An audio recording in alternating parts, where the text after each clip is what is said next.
ചരിത്രം സീരിയലിന്റെ ഇന്നത്തെ എപ്പിസോഡ് തുടങ്ങുമ്പോൾ മാഷ് വിക്രമിനെ കണ്ടിട്ട് പറയുകയാണ്, ഇളയവൻ ഗുണ്ട, മൂത്തവൻ കള്ളൻ, ഇനി നടുവിലുള്ളവൻ ഏതെങ്കിലും ഒരു ക്രൈം ചെയ്താ സുധാകരൻ മാഷിന്റെ മക്കളെ ഇങ്ങനെ അഭിമാനത്തോടെ നിരത്തി നിർത്തായിരുന്നു. അപ്പോൾ ഇതെല്ലാം കേട്ടിട്ട് അമ്മ പറയാ, ഇന്നലെ തന്നെ ആ കാശിന്റെ കാര്യം പറഞ്ഞായിരുന്നെങ്കിൽ എവിടുന്നെങ്കിലും മറിച്ചടയ്ക്കായിരുന്നല്ലോ.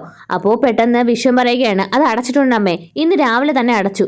സുധാകരൻ മാഷ് ചോദിക്കുക, ആഹാ, എവിടുന്ന് അടച്ചു? നീ കൊണ്ടടച്ചോ അതോ ആ ജോസ് കൊണ്ടടച്ചോ? വേദ ഞാനാ അടച്ചെന്ന് പറയാനായിട്ട് വരുമ്പോൾ ശ്രീജി എടുത്തി അത് തടയുന്നു. അപ്പോൾ വിശ്വം പറയാൻ, ഞാൻ ഒരാളോട് കടം ചോദിച്ച് അടച്ചിട്ടുണ്ട്, ഇന്ന് തന്നെ കറണ്ടിന്റെ എല്ലാം ശരിയാവുമെന്ന് പറയുമ്പോൾ സുധാകരൻ മാഷ് പറയാണ്, ഇനി അത് ആര് കൊടുക്കും? ആ പേടിച്ച ആൾക്ക് നീ എന്തായാലും അധ്വാനിച്ച് കൊടുക്കുമെന്ന് എനിക്ക് തോന്നുന്നില്ല, അത് ഞാൻ തന്നെ കൊടുക്കേണ്ടി വരും. നിനക്ക് ഇച്ചിരിയെങ്കിലും അഭിമാനം ഉണ്ടായിരുന്നെങ്കിൽ സ്വന്തം മകളെ അമ്മാവന്റെ വീട്ടിൽ നിർത്തി പഠിപ്പിക്കില്ലായിരുന്നല്ലോ. സ്വന്തം കുഞ്ഞിന്റെ കാര്യമോ സ്വന്തം ഭാര്യയുടെ കാര്യം പോലും നോക്കാത്ത നീ കഴിവ് കേട്ടവൻ ഈ പൈസ എങ്ങനെ കൊടുക്കുമെന്നാ നീ പറയുന്നത്? ഒരു ഓണത്തിന് പോലും ആ കുഞ്ഞുങ്ങൾക്ക് ഡ്രസ്സ് എടുത്തു കൊടുക്കാനുള്ള വക പോലും നീ ഒപ്പിക്കുന്നുണ്ടോടാ? ഇത്രയും നാണോ മാനോ ഇല്ലാത്ത ഒരുത്തനെ ഞാൻ കണ്ടിട്ടില്ല എന്ന് പറയുമ്പോൾ പെട്ടെന്ന് വിക്രം വന്നിട്ട് പറയാം, മാറ്റി നിർത്താൻ പറയാമേ, 4000 രൂപയുടെ കാര്യമല്ലേ, അല്ലാതെ 4 ലക്ഷത്തിന്റെ കാര്യമൊന്നും അല്ലല്ലോ. അപ്പോൾ മാഷ് പറയുകയാണ്, അത് ഒരു ഗുണ്ടയ്ക്ക് പറഞ്ഞാൽ മനസ്സിലാവില്ല, പണത്തിന്റെ അളവ് വെച്ചല്ല സത്യത്തിന്റെ മൂല്യം കണക്കാക്കുന്നത്. അപ്പോൾ വിക്രം വിശ്വത്തിനോട് പറയാം, ഇന്നലെ തന്നെ അത് എന്നോട് പറഞ്ഞായിരുന്നെങ്കിൽ ഞാൻ ആ പണം അടച്ച് ഇപ്പോൾ കറണ്ടിന്റെ കാര്യമെല്ലാം ശരിയാക്കിയനല്ലോ. അമ്മേ, ഇന്ന് തന്നെ എല്ലാം റെഡിയാക്കിക്കോളാം എന്ന് പറയുമ്പോൾ സുധാകരൻ മാഷ് പറയാം, ഒരു ഗുണ്ടയുടെ പണം വെച്ച് ഈ വീട്ടിൽ പ്രകാശം കൊണ്ടുവരേണ്ട കാര്യമൊന്നും ഈ സുധാകരൻ മാഷിന് ഇല്ലെന്ന് പറഞ്ഞേരെ. അവന്റെ കാശിന് ജീവിക്കേണ്ട ഒരാവശ്യവും ഈ സുധാകരൻ മാഷിനില്ല എന്ന് പറഞ്ഞിട്ട് മാഷ് അകത്തേക്ക് കയറി പോകുന്നു. പെട്ടെന്ന് ശ്രീജയെടുത്താണെങ്കിൽ പൊട്ടിക്കരയാണ്. എന്നിട്ട് ഒന്നും മിണ്ടാതെ അകത്തേക്ക് പോകുമ്പോൾ വിഷുവും പുറകെ പോകുന്നു. അമ്മ ഇതെല്ലാം കണ്ട് പൊട്ടിക്കരഞ്ഞുകൊണ്ട് നിൽക്കുമ്പോൾ വേദ അമ്മയെ ആശ്വസിപ്പിക്കുകയാണ്. അച്ഛൻ പെട്ടെന്നുണ്ടായ ദേഷ്യത്തിൽ ചിലപ്പോൾ പണം എടുത്തതുകൊണ്ടാവില്ല, മീറ്ററിൽ കള്ളത്തരം കാണിച്ചതുകൊണ്ട് മാഷ് ഇത്രയൊക്കെ പറഞ്ഞത്. അപ്പോൾ അമ്മ കരഞ്ഞുകൊണ്ട് പറയുകയാണ്, നാട്ടുകാരെല്ലാവരും കുഞ്ഞുനാളിൽ പറയുമായിരുന്നു, സുധാകരൻ മാഷും ഭാര്യയും പുണ്യം ചെയ്തവരാ, 3 ആമക്കളല്ലേ വളർന്നു വരുന്നതെന്ന്. പിന്നെ വിക്രമിനെ സ്കൂളിൽ കൊണ്ട് ചേർത്തപ്പോൾ വിശ്വവും വിനയനും വിക്രമിന്റെ കൈ പിടിച്ചു പോകുന്ന കണ്ടപ്പോൾ മാഷ് പറയായിരുന്നു, അവർ ഒത്തൊരുമയോടെ വളർന്നു വരും, ലോകം എന്ത് എതിർത്താലും ഇവർ ഒറ്റക്കെട്ടായിട്ട് നിൽക്കുമെന്നൊക്കെ. പക്ഷേ വളർന്നു വലുതായപ്പോഴോ ഒറ്റക്കെട്ടായി നിന്നില്ലെന്ന് മാത്രമല്ല, ഓരോരുത്തരായിട്ട് നിന്ന് പോലും സ്വന്തമായിട്ട് ഒന്നും ചെയ്തില്ല എന്ന് പറഞ്ഞ അമ്മ പൊട്ടിക്കരയാണ്. ഇതെല്ലാം കാണാനായിരിക്കും ഞങ്ങളുടെ വിധി എന്ന് പറഞ്ഞ് അമ്മ പൊട്ടിക്കരയുന്നു. വേദ അമ്മയെ ആശ്വസിപ്പിക്കുന്നു. വിക്രം മുറിയിലേക്ക് പോകുമ്പോൾ വേദ വിക്രമിന്റെ പുറകെ വന്നിട്ട്, അച്ഛൻ ചിലപ്പോൾ ദേഷ്യം കൊണ്ടൊന്നും പറഞ്ഞതാവില്ല, അമ്മയ്ക്ക് നല്ല സങ്കടമുണ്ട്. അപ്പോൾ വിക്രം പറയാണ്, ഞങ്ങൾ 3 ആണുങ്ങളെ പ്രസവിച്ചതല്ലേ, ഇതൊക്കെ അനുഭവിക്കാനായിരിക്കും വിധി. അപ്പോൾ വേദ പറയാം, അച്ഛൻ വേറൊന്നും കൊണ്ടായിരിക്കില്ല ഇങ്ങനെയൊക്കെ പറഞ്ഞത്. അപ്പോൾ വിക്രം പറയാം, നീ എൻ്റെ അച്ഛനെ കുറിച്ച് എന്നെ പഠിപ്പിച്ച് ബോധിപ്പിക്കണ്ട. അപ്പോൾ വേദ പറയാം, ഓഹോ, അച്ഛനെ പറ്റി നന്നായിട്ട് അറിയാല്ലേ, എന്നിട്ട് എന്തുകൊണ്ട് അച്ഛന് വേണ്ടി ഒന്നും ചെയ്യുന്നില്ല?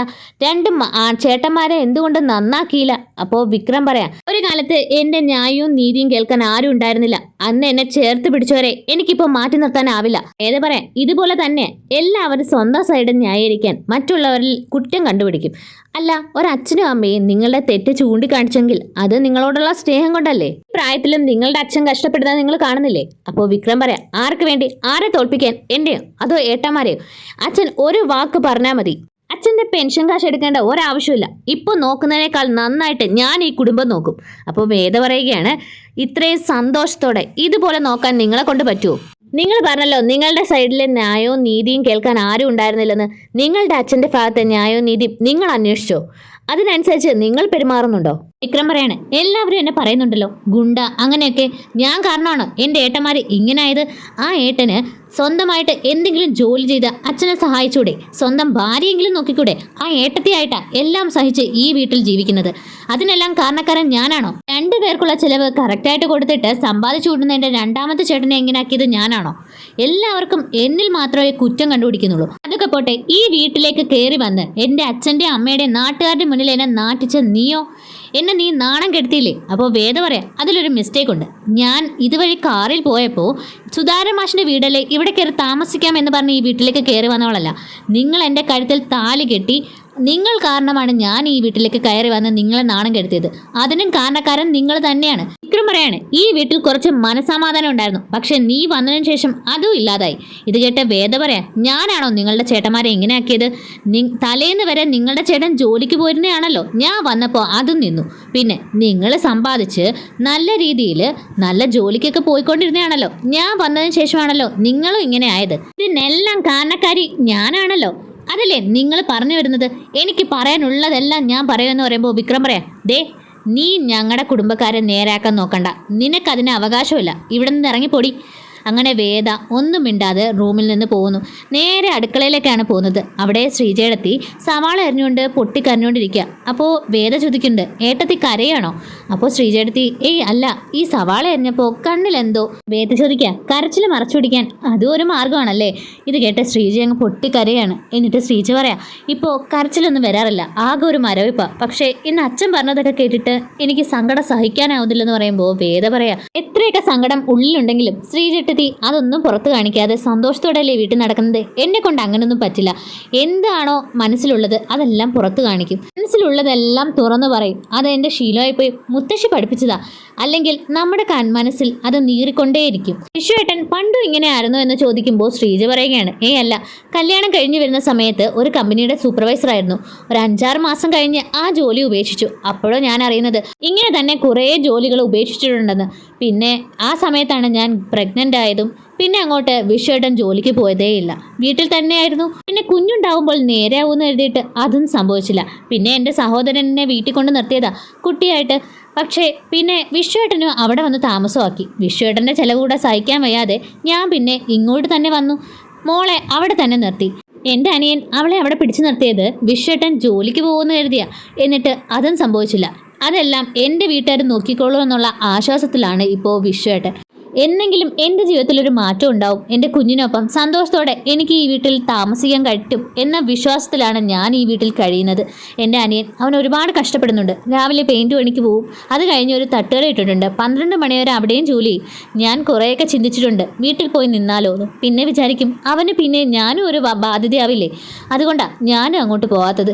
അങ്ങനെ ശ്രീജ സങ്കടങ്ങളെല്ലാം പറയുമ്പോൾ വേദ പറയാണ്, വിശ്വേട്ടനെ നമുക്ക് മാറ്റിയെടുക്കാൻ പറ്റും. വിശ്വേട്ടനെ കൊണ്ട് ഒരു കഴിവുമില്ലെന്ന് സ്വയം തോന്നിപ്പിക്കണം. അപ്പോൾ ശ്രീജേടത്തി പറയാം, അതിപ്പോൾ അച്ഛൻ എപ്പോഴും പറയാറില്ലേ, എന്നിട്ട് വിശ്വേട്ടൻ മാറുന്നുണ്ടോ? അപ്പോൾ വേദ പറയാണ്, അത് പണ്ട് മുതൽക്കേ കേട്ടതുകൊണ്ട് വിശ്വേട്ടൻ അത് കാര്യമായിട്ട് എടുക്കാത്തതാ.